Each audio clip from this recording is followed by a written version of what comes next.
Hi everyone, this is Mukesh Kumar, assistant professor of economics. आज का हमारा टॉपिक है, ये सेकंड पार्ट है आईएसएलएम मॉडल का।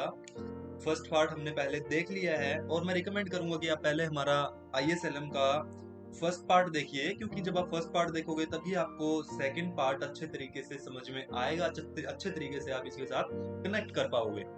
तो चलिए बच्चों, और हाँ, इसका जो फर्स्ट पार्ट है उसका लिंक मैं डिस्क्रिप्शन में डाल दूंगा, आप वहां से जाके आप आईएसएलएम के फर्स्ट पार्ट को देख सकते हो।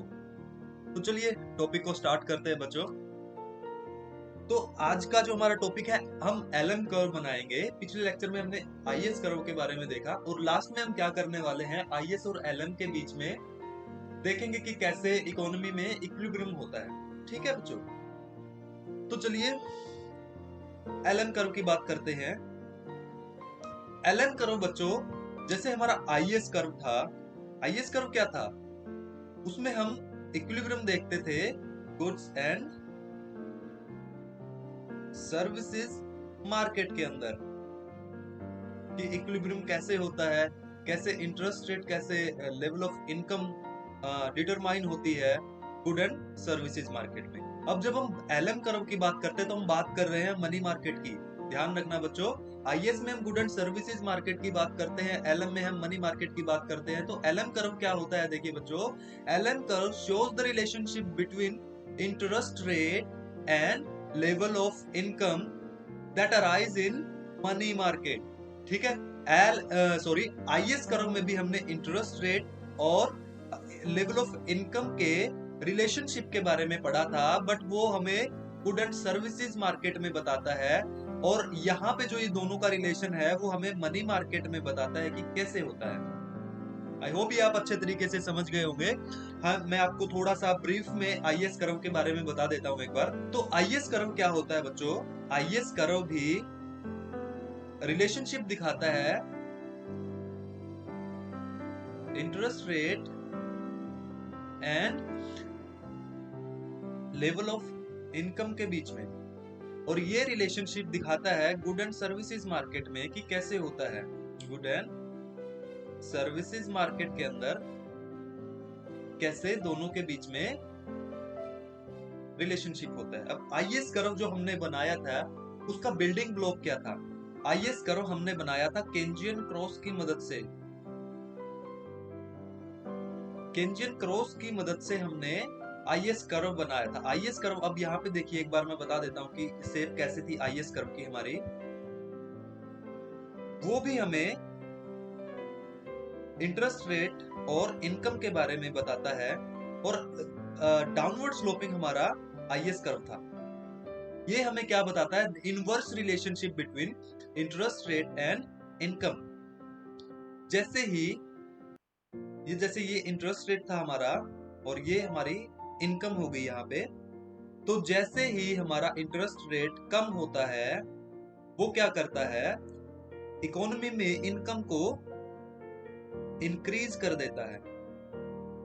जब हमारा इंटरेस्ट रेट R1 से R2 हो गया तो वो क्या करता है, इकोनॉमी में इनकम को बढ़ा देता है। उसका कारण क्या है बच्चों, वो आप फर्स्ट पार्ट जब आप देखोगे उसमें अच्छे तरीके से आपको क्लियर होगा। मैं आपको ब्रीफ में बता देता हूँ कि जैसे ही हमारा इंटरेस्ट रेट कम होता है, वो क्या करता है, हमारे इकोनॉमी में जो इन्वेस्टमेंट का लेवल है उसको इंक्रीज कर देता है।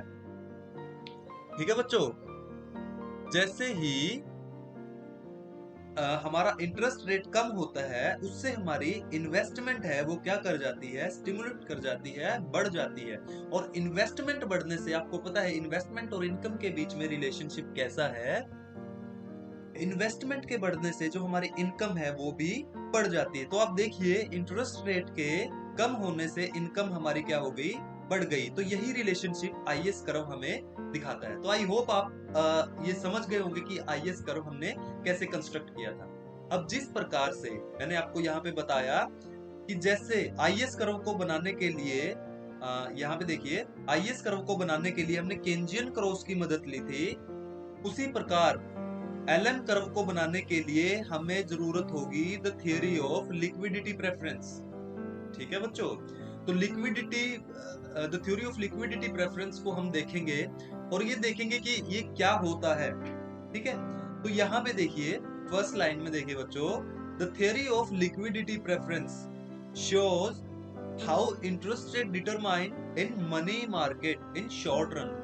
तो देखिए ये हमें क्या बताता है, थ्योरी ऑफ लिक्विडिटी प्रेफरेंस हमें इंटरेस्ट रेट बताती है कि मनी मार्केट के अंदर इंटरेस्ट रेट कैसे डिटरमाइन होता है। ओके, सेकंड लाइन देखिए, अब इंटरेस्ट रेट कैसे निर्धारित होता है मनी मार्केट के अंदर, वो यहाँ पे बताया गया है। Interest rate determine when supply of real money balance and demand for real money balance equal to each other. जब supply of real money balance और demand for real money balance एक दूसरे के बराबर होता है। अब ये रियल मनी बैलेंस क्या होता है, आप लोग कहोगे कि रियल मनी बैलेंस क्या है। तो देखिए बच्चों, रियल मनी बैलेंस क्या होता है, हमारा जो मनी सप्लाई होती है जब उसको हम डिवाइड करते हैं प्राइस लेवल के साथ, तो हमारे पास बचता है हमारा रियल मनी बैलेंस। हम ये कह सकते हैं कि हमारी जो मनी है हमारे हाथ में उसकी रियल वैल्यू, इसको हम बोल सकते हैं कि इन्फ्लेशन को कम करके जो प्राइस लेवल चल रहा है उससे हम मनी की जो सप्लाई है उसको डिवाइड करते हैं, तो रियल मनी बैलेंस बचता है। जो रियल वैल्यू होती है मनी की वो हमारे पास बचती है। जब रियल वैल्यू हमारी जो सप्लाई है रियल मनी बैलेंस की और डिमांड रियल मनी बैलेंस का वो एक दूसरे के इक्वल होते हैं, तो वहां पे हमारा इंटरेस्ट रेट निर्धारित होता है। ठीक है बच्चों, तो इसको अब हम फिगर की मदद से समझने की कोशिश करते हैं कि कैसे होता है बच्चों। तो यहाँ पे देखिए मैंने लिखा नहीं है, मैं लिख देता हूँ यहाँ पे MP, supply of real money balance and demand for real money balance. और एक चीज और आप समझिएगा कि जो रियल मनी बैलेंस है वो एक्सोजीनियसली डिटरमाइन है, मतलब कि इकोनॉमी में बाहर से डिटरमाइन होते हैं। ठीक है, वो इस मॉडल में डिटरमाइन नहीं होते, वो पहले से ही डिटरमाइन है बाहर से और इनमें चेंज नहीं आता है। ठीक है, तो ये दोनों के दोनों क्या है, फिक्स है। मनी सप्लाई भी फिक्स है, यहाँ से आप देख रहे हो मनी सप्लाई हमारी फिक्स है। ठीक है, और प्राइस लेवल भी फिक्स है। तो सप्लाई क्या होती है, supply of real money balance vertical होती है। The theory of liquidity preference में जो सप्लाई है शॉर्ट रन में मनी की, वो क्या होती है, फिक्स होती है। वो फिक्स्ड होती है। उसका कारण क्या है बच्चों फिक्स होने का, क्योंकि जो इंटरेस्ट रेट है उसका कोई प्रभाव नहीं होता मनी सप्लाई पर। वो किस लिए नहीं होता, क्योंकि मनी सप्लाई कौन करता है इकोनॉमी में, सेंट्रल बैंक मनी सप्लाई करता है इकोनॉमी के अंदर। जैसे जब हम अमेरिका की बात करते हैं तो अमेरिका में फेडरल रिजर्व है, फेड भी बोल देते हैं इसको, और इंडिया में जो सेंट्रल बैंक है वो क्या है, आप लोगों को पता होगा, RBI। तो जो सेंट्रल बैंक होते हैं किसी भी इकोनॉमी में वो मनी सप्लाई का काम करते हैं और ये किसी भी प्रकार से इंटरेस्ट रेट के साथ डिपेंड नहीं करती है, तो इसलिए ये वर्टिकल होगी। ठीक है, अब जो डिमांड है फॉर रियल मनी बैलेंस वो क्या होता है बच्चों, वो नेगेटिवली स्लोप्ड होती है।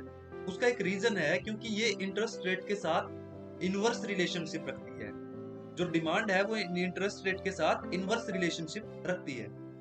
अब कैसे रखती है वो देखिए बच्चों, मैं अगर बोलूं कि इनका सॉरी कि इंटरेस्ट रेट क्या है, ये है, तो डिमांड क्या होगी रियल मनी बैलेंस की, ये होगी। क्योंकि इंटरेस्ट रेट ज्यादा है तो लोग सेविंग ज्यादा करना पसंद करेंगे, ना कि अपने हाथ में लिक्विड फॉर्म में मनी रखना पसंद करेंगे। जैसे कि क्योंकि ये सब चीज मैंने क्लास में बिल्कुल क्लियर की हुई है आपको कि इंटरेस्ट रेट का सेविंग और इन्वेस्टमेंट पर क्या इफेक्ट पड़ता है। ठीक है, तो ये सारी चीजें आपको यहाँ पे ध्यान रखनी चाहिए। अब जैसे ही इंटरेस्ट रेट कम होता है तो लोग सेविंग के बजाय अपने पास या तो इन्वेस्टमेंट करना चाहेंगे या वो मनी फॉर्म में अपने पास पैसे को लिक्विड फॉर्म में अपने पास रखना चाहेंगे, ना कि लॉन्ग टर्म के लिए पैसे को सेव करने की बजाय। ठीक है, तो इससे क्या होता है, हमारा मनी जो डिमांड है फॉर मनी सप्लाई वो क्या हो जाती है, इंक्रीज हो जाती है। अब यहाँ पे हमें क्या चाहिए, यहाँ पे हमें चाहिए इंटरेस्ट रेट की इकोनॉमी के अंदर इंटरेस्ट रेट मनी मार्केट के अंदर कैसे निर्धारित होता है, हमें ये देखना है। तो इसके लिए जहां पर डिमांड, मनी सप्लाई की डिमांड रियल मनी बैलेंस की डिमांड और रियल मनी बैलेंस की सप्लाई एक दूसरे के इक्वल हो जाते हैं, वहां पे क्या हो जाता है, हमारा इंटरेस्ट रेट निर्धारित हो जाता है। तो हमें ये पता चल गया कि इकोनॉमी के अंदर इंटरेस्ट रेट क्या है, ये चल रहा है। ओके, तो लिक्विडिटी प्रेफरेंस हमें क्या बताती है कि इकोनॉमी में इंटरेस्ट रेट क्या चल रहा है, और वो हम इस तरीके से देख सकते हैं। ठीक है, अब नेक्स्ट स्लाइड में हम चलते हैं। तो नेक्स्ट स्लाइड में हमें देखना क्या है बच्चों, हमें एलएम कर्व बनाना है ना। तो लिक्विडिटी प्रेफरेंस के लिए हमने अभी देखा, इंटरेस्ट रेट को देखा, तो हमें तो क्या चाहिए, हमें चाहिए ना एलएम कर्व।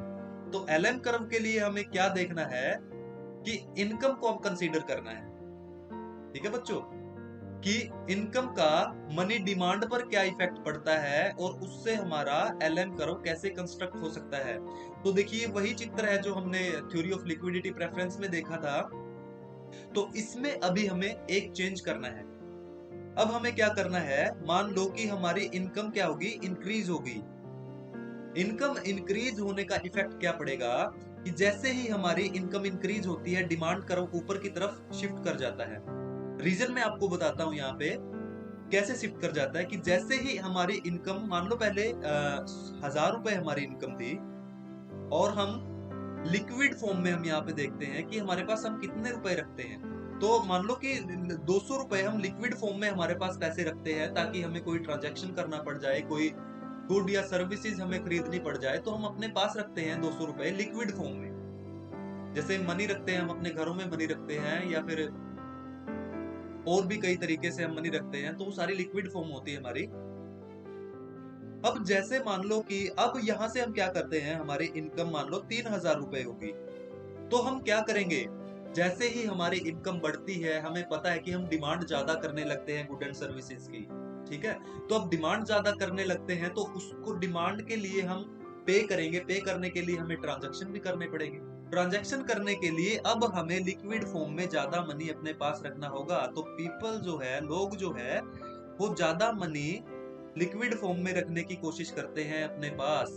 ठीक है, तो ये जो है वो लिक्विड फॉर्म की बात कर रहा है। ठीक है, तो जैसे ही हमारी इनकम बढ़ी, सॉरी, जैसे ही हमारी इनकम बढ़ती है, वैसे ही demand for real money balance, यानी लिक्विड फॉर्म में हम जो मनी रखते हैं, उसकी डिमांड क्या कर जाती है, इंक्रीज कर जाती है।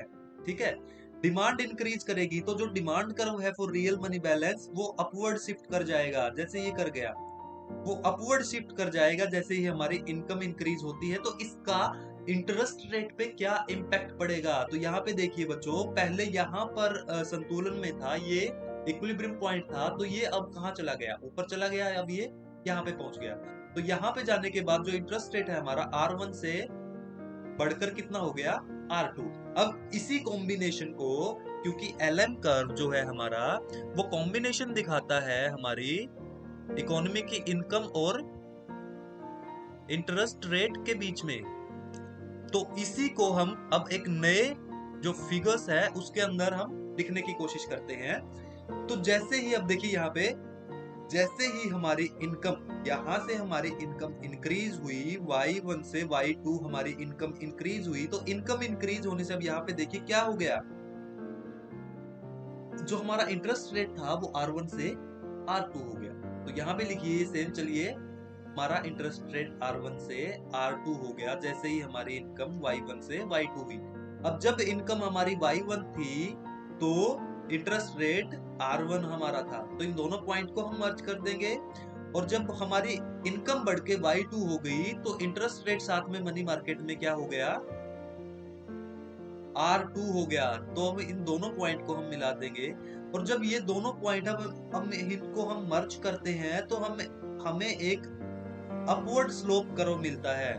तो यही अपवर्ड स्लोप कर्व हमारा LM कर्व मिलता है। तो LM कर्व इंटरेस्ट रेट और इनकम के बीच में रिलेशनशिप को दिखाता है।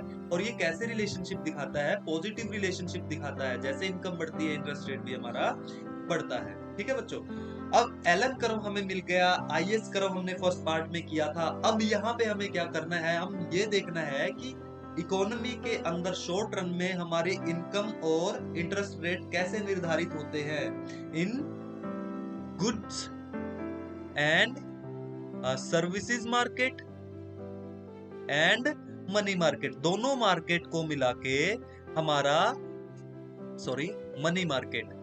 अब गुड सर्विसेज मार्केट और मनी मार्केट, अब दोनों मार्केट के अंदर इक्विलिब्रियम इंटरेस्ट रेट और इक्विलिब्रियम इनकम कैसे निर्धारित होती है। तो जहां पर एलएम और आईएस कर्व एक दूसरे को इंटरसेक्ट करते हैं, वहां पे हमारी इक्विलिब्रियम इंटरेस्ट रेट डिसाइड हो जाता है और वहां पे हमें हमारी इक्विलिब्रियम इनकम मिल जाती है। तो ये हमारा आईएस एलएम कर्व था बच्चों। आई होप आपको अच्छे तरीके से ये समझ में आया होगा। तो इसको अच्छे तरीके से समझने के लिए मैं फिर से रिकमेंड करूंगा कि हमारा जो फर्स्ट पार्ट है आईएसएलएम कर्व का वो जरूर देखिएगा, उसके बाद आप सेकंड पार्ट देखिएगा, अच्छे तरीके से आपको क्लियर हो जाएगा और कहीं दूसरी चैनल पे आपको जाने की जरूरत नहीं पड़ेगी। ठीक है बच्चों, तो इस फर्स्ट जो आईएसएलएम कर्व का हमारा पार्ट है उसका लिंक डिस्क्रिप्शन में मैं दे दूंगा, उसको देखने के बाद आप सेकंड पार्ट देखिएगा, आपको अच्छे तरीके से क्लियरिटी हो जाएगी। तो इसी कोट के साथ मैं आज का ये लेसन समाप्त करता हूँ बच्चों। Thank you, God bless you.